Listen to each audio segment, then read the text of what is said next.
नमस्कार, आप देख रहे हैं एनएमएफ न्यूज और मैं हूं आपके साथ शाफनी पटनायक। 17 साल के लंबे इंतजार के बाद मालेगांव ब्लास्ट में जो आरोपी थे उन्हें कोर्ट की तरफ से क्लीन चिट मिल चुका है और उन्हें बाइज्जत बरी कर दिया गया है। बता दें कि इन आरोपियों में करीब 7 नाम थे, जिनमें से 7 के 7 आरोपियों को बरी कर दिया गया है। इनमें सबसे बड़ा नाम साध्वी प्रज्ञा ठाकुर का था।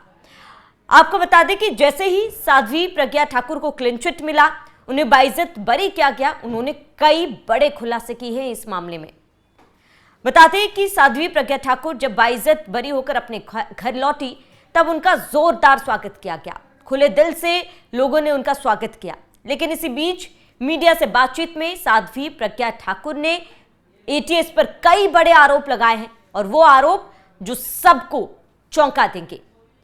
दरअसल साध्वी प्रज्ञा ठाकुर ने आरोप लगाया कि जब जांच की जा रही थी, एटीएस के कई अधिकारियों ने उन्हें प्रताड़ित किया, उन्हें परेशान किया ताकि वो झूठे आरोप लगा सके। झूठे आरोप किस पर? प्रधानमंत्री नरेंद्र मोदी पर, सीएम योगी आदित्यनाथ पर, आरएसएस प्रमुख मोहन भागवत पर।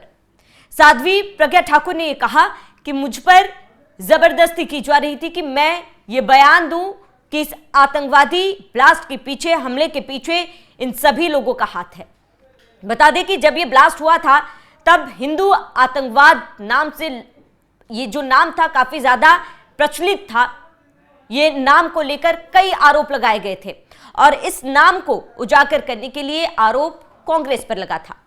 प्रज्ञा ठाकुर ने इस पर भी कहा कि अब जिन लोगों ने हिंदू आतंकवाद नाम को उजागर किया था, उन लोगों का मुंह काला हो चुका है, क्योंकि सच्चाई छिपती नहीं है।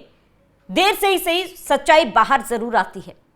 इसके बाद एटीएस के कारनामों पर कई गंभीर आरोप लगाए। प्रज्ञा ठाकुर ने कई खुलासे किए। किन किन लोगों का नाम लेने को उनको मजबूर किया गया था, किस तरीके से उन्हें प्रताड़ित किया गया था, जरा उनकी जुबानी सुनिए। मुझसे बहुत बड़े बड़े लोगों के नाम जबरदस्ती बोलने के लिए कहा उन्होंने। मैंने वो नाम नहीं बोले, उनके अनुसार मैंने काम नहीं किया, इसलिए उन्होंने मुझे प्रताड़ित किया।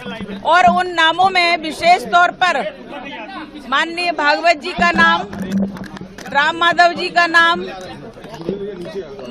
हमारे माननीय मोदी जी का नाम, योगी जी का नाम, माननीय इंद्रेश जी का नाम और तमाम वो नेता जो बड़े बड़े नेता हैं, उन लोगों के नाम लेने के लिए कहा कि उन्होंने कहा और हमने ऐसा किया, ये बोलो। मैंने उनकी बात को नहीं सुना और ना ही माना, इसलिए उन्होंने मुझे प्रताड़ित किया। परमवीर को लेकर क्या कहेंगे?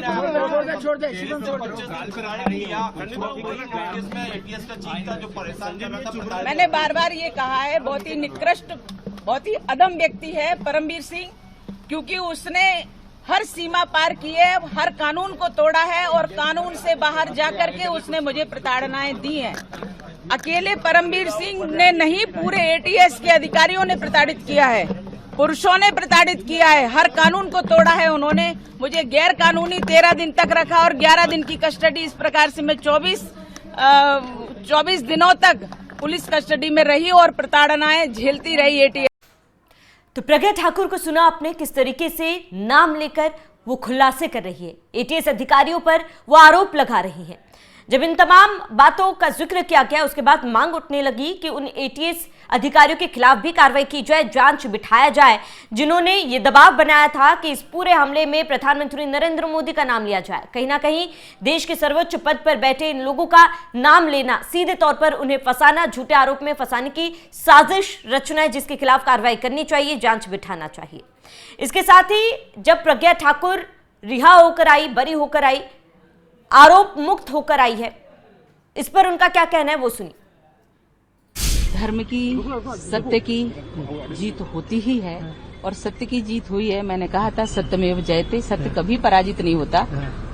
बहुत कुछ झेला, बहुत कुछ कष्ट सहा, बहुत कुछ किया, लेकिन देश के लिए जो भी कर सकते हैं करूंगी, किया है और आगे भी करती रहूंगी। धर्म की, सत्य की जीत होती ही है और सत्य की जीत हुई है। मैंने कहा था सत्यमेव जयते, सत्य कभी पराजित नहीं होता और जो सत्य था वो मेरे साथ था और मेरी विजय हुई। मेरी विजय क्या, भगवा की विजय हुई, सनातन की विजय हुई, राष्ट्र की विजय हुई, विधर्मियों का नाश होगा और नाश हुआ है, यह सुनिश्चित था, जो हुआ है। मैम 17 साल लगे इस पूरे चीज को, बहुत कुछ झेला, बहुत कुछ कष्ट सहा, बहुत कुछ किया, लेकिन देश के लिए जो भी कर सकते हैं करूंगी, किया है और आगे भी करती रहूंगी। लेकिन हम कभी भी देश को कोई आंच नहीं पहुंचने देंगे अपने जीवित रहते हुए। मैम ये जो कोर्ट ने कहा है कि इस चीज में हाथ जो ट्रस्टी या आप थे, आप कभी नहीं थे। कोर्ट ने कहा है कि जो आरोप आपके ऊपर लगाए गए थे पूरे झूठे, ये पूरा केस सिर्फ कांग्रेस ने अपने षड्यंत्रों के कारण इसको बनाया है, पूरा केस बनाया है। और जब कोई चीज बनावटी होती है तो उसमें आधार नहीं होता, और इसलिए इस केस का कोई आधार नहीं था। तो विपक्ष जो कांग्रेस ने आरोप किया था उनको क्या कहेंगे इस बार? कांग्रेस तो विधर्मी है। कांग्रेस हमेशा आतंकवादियों के लिए रोती है, हमेशा उनको सम्मान सूचक शब्दों से का प्रयोग करती है, जी लगाते हैं, साहब लगा के बात करते हैं। और जब भी हिंदुओं का कोई काम होता है या देश की कोई बात होती है तो इनको विरोध होता है। और इसलिए कांग्रेस कभी देशभक्त पार्टी न बन पाई है, न बन पाएगी। इनके ऊपर तो हमेशा ये जो हमारा प्रकरण रहा, ये 17 वर्षों के में इन्होंने जो कष्ट दिए हैं और जो भी कुछ बनाया करा है, जज साहब ने स्पष्ट ऑर्डर दिया है कि उसकी जांच होनी चाहिए और दोषियों को दंड मिलना चाहिए। तो जब 7 आरोपियों को बरी कर दिया गया, उसके बाद भी लोगों के मन में सवाल था।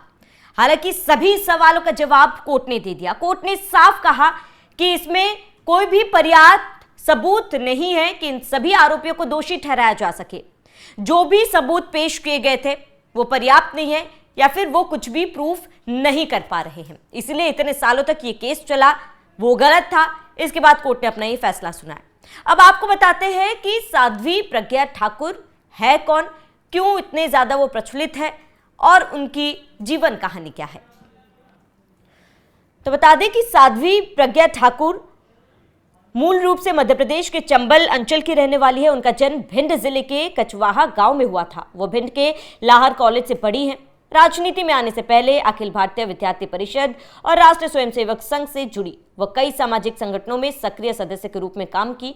उन्होंने साल 2019 में भोपाल लोकसभा से बीजेपी की टिकट पर चुनाव लड़ा। यहां उन्होंने कांग्रेस के दिग्गज नेता दिग्विजय सिंह को हराया। साध्वी प्रज्ञा ठाकुर अपने विवादित बयानों के लिए अक्सर चर्चा में बनी है। और इसके साथ ही आपको बता दें कि जब साध्वी प्रज्ञा ठाकुर पर यह आरोप लगा तो कोर्ट ने कहा कि साध्वी प्रज्ञा के वाहन की मालिकाना हक या कब्जे को लेकर कोई ठोस सबूत पेश नहीं किया जा सका। कोर्ट ने फैसला सुनाते हुए यह क्लियर कर दिया कि फरीदाबाद, भोपाल आदि में हुई कथित षड्यंत्रकारी बैठकों का कोई प्रमाण नहीं मिला, न ही कोई साजिश या बैठकें साबित हो सकी। इसीलिए न्यायिक कोर्ट ने उन्हें और इस मामले में अन्य आरोपियों को बरी कर दिया गया है। तो साध्वी प्रज्ञा ठाकुर को बरी किया गया। ये कोई पहला मामला नहीं है, कई ऐसे विवादित बयान भी उनके तरफ से दिए गए जिसके बाद वो चर्चाओं में रही है। अब आपको बता दें कि मालेगांव ब्लास्ट मामला दरअसल था क्या। बता दें कि रमजान के पवित्र महीने में करीब साल 2008 सितंबर में एक मस्जिद के पास और एक अन्य मार्केट के पास ब्लास्ट हुआ।